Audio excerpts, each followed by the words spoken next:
Hey, welcome back, my amazing student. So on this lecture here, we're going to start taking care one of the most important features that we got in our post detail, which is comments. But anyway, it's not one of the most important details, right?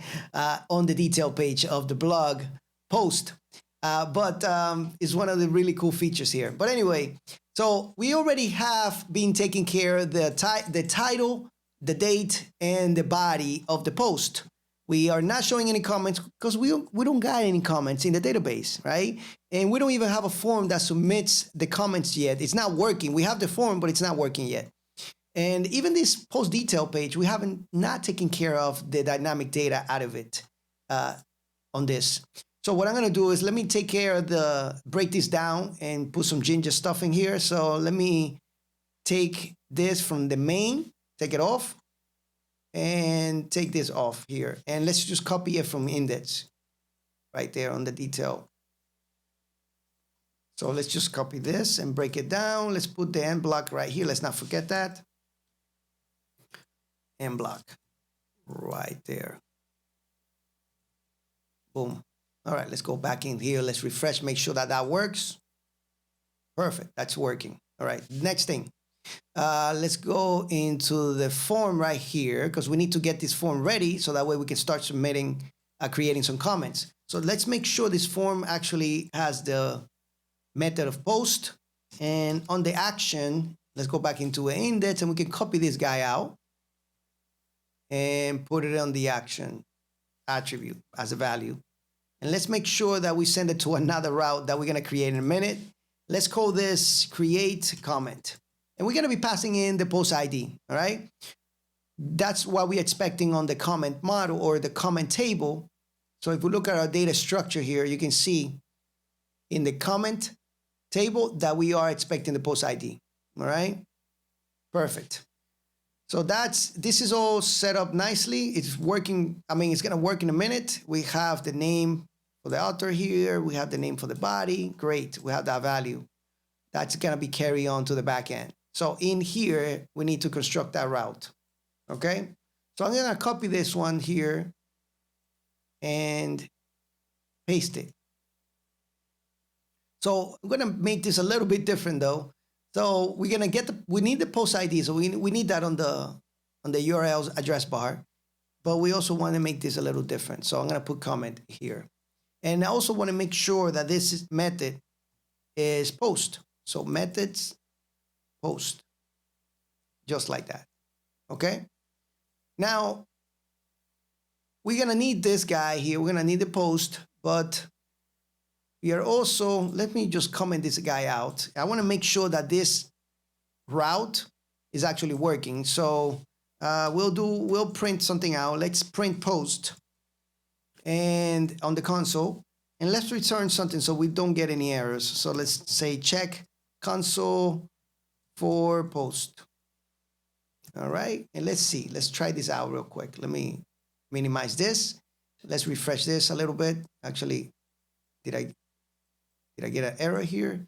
Let me see, what did I do wrong here? All right. Oh, hold on. Let me see something. I'm actually expecting this. Oh, we got to change the function name. So we're going to say create. That's what we named it here, I think. Create comment. Actually, I misspelled that. Comment. Save it. Come back here. Create comment. There we go. And that should work. Well, if I can turn on this again, Python app. Let's do that. Come back here, refresh. Come back. There we go. So if we go all the way down here, we can see a little bit more about this error. And we can see that this has something to do with this here. Right? It's going on. It's actually, I know it's SQL, right? So, one of the options that we got here, because I think before this field here was, we had something else in there. It wasn't a daytime, all right? So I want to make sure that that's actually working 100%. And what I'm going to do is I'm going to delete my data that I got right here. I'm going to delete this file, right? Just like that. And I'm going to go back here. I'm going to execute a command to create that back. Flask db, what is the command? Upgrade. All right, let me just put the P in here, enter, and you can see that file is back in there. And now if I refresh, yeah, well, I have to get my application up and running again, right?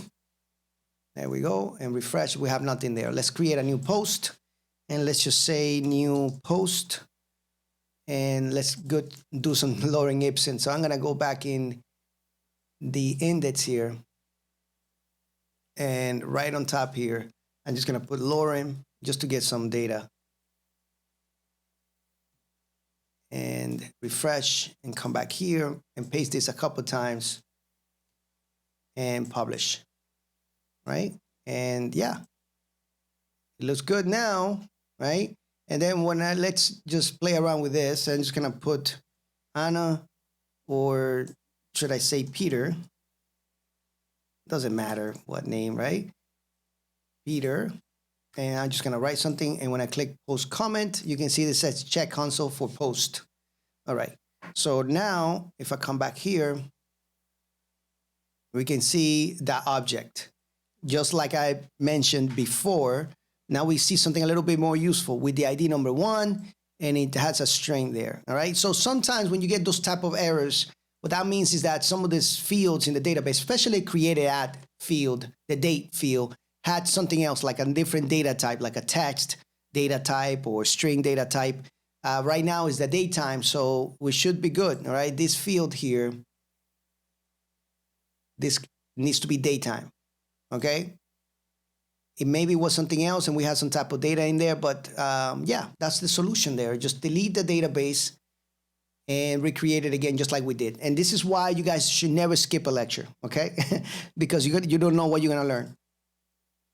So yeah, we're getting stuff from this endpoint. We're hitting this endpoint. Now it's time for us to start getting some, something from the database and from the form, and putting this in the database. So what do we want from the form?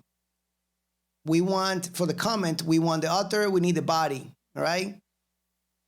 All right, so yeah, let's work on the author, and let's get that from the request that's coming in from the form object. We get an object, and then we get this get method attached to it. And then we'll just get the author. Let's put a default value. Let's do the same thing we did before with strip, just like that. And I'm just gonna paste that in here. And we're gonna do the same thing for the body. Simple. I hope you guys are having a lot of fun with this. Guys, remember that you're learning, every lecture that you learn something new is valuable.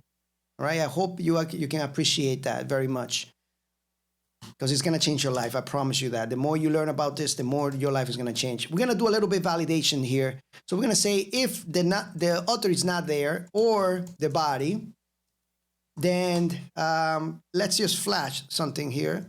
Flash a message and say, hey, name and comment. It would be useful if we put some quotes here. Name and comment are required. Yeah, just like that. So this lecture is getting kind of long, so I'm gonna leave this for the next one, all right? So we're gonna finish this comments area here of this course in the next one, all right, guys? So I'll see you in the next one, on the next lecture, guys. Take care, be consistent, and I expect to see you there, guys. All right? I'll see you guys then.